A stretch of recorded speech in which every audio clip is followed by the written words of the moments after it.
So for this month, since we've been talking about LGBTQ, um, for Pride Month, I wanted to include something that's talking about the shocking suicide rate for that population.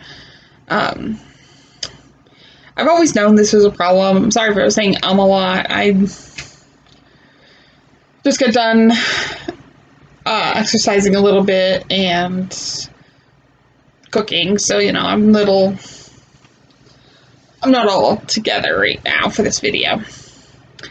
Um, but the suicide rate really is like I always knew it was a problem. So I figured it would be for this population. So I figured it would be a good idea to include a little video about that and then video about suicide itself and suicide prevention. So anyway, let's get started. Thank you for watching.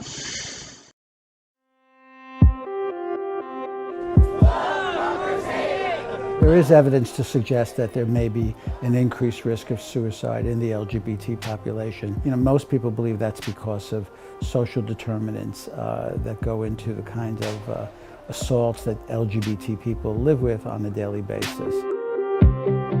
Employment discrimination, discrimination in education, discrimination in healthcare access and public accommodations.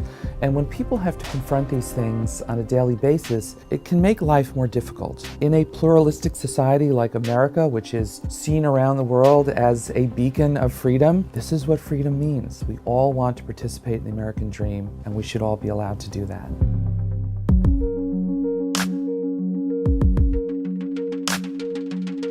When people live in open and tolerant societies, then they flourish.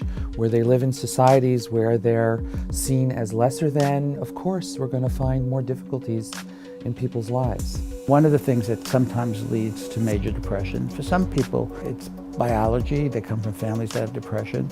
But even when there's biology, there's a certain kind of psychosocial, environmental aspect of it. If you stress a person with a vulnerability for depression enough, they can get severely depressed and become suicidal.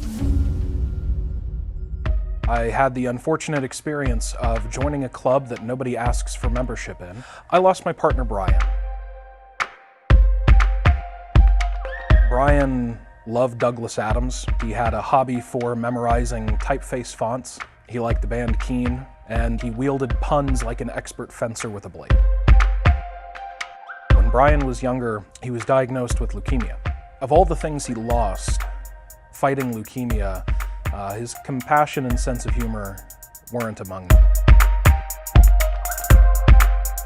It's important for people to understand that transgender people like myself and lesbian, gay, and bisexual people really live fulfilling lives. We are everywhere. We're not simply on the coasts. We are in the heartland. We're in cities from north to south and east to west. Who you're attracted to, who you fall in love with, is not a choice. One's sexual orientation, although we don't know what causes people to be heterosexual or homosexual, we know that it's deeply ingrained, deeply felt. Brian, after recovery, went away to college in Syracuse, and it was while he was there that he began presenting with schizophrenia.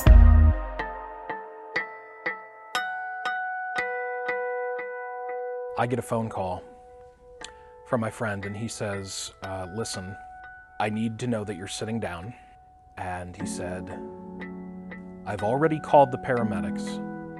The police are already here. You need to get home. I broke a lot of traffic laws getting home.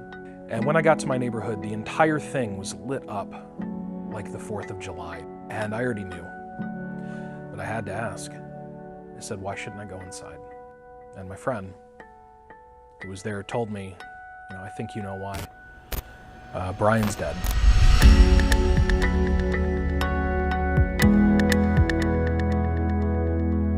But if you want contributing factors, Prop 8 passing was a big contributing factor. It's amazing how something that ultimately unimportant can be considered persona non grata and public enemy #1 by a certain vocal minority of people. And when you live your life day by day, hearing hate speech, it's a trauma. So when you already have the trauma of an unsupportive world, and you factor in things like Prop 8, surviving leukemia, having a mental illness, feeling incorrectly that you're a burden on other people, that people would be better off without you. Because that's what your mind is telling you, because it's already made the decision to self-destruct, and it's just reverse engineering a way to get you to that place.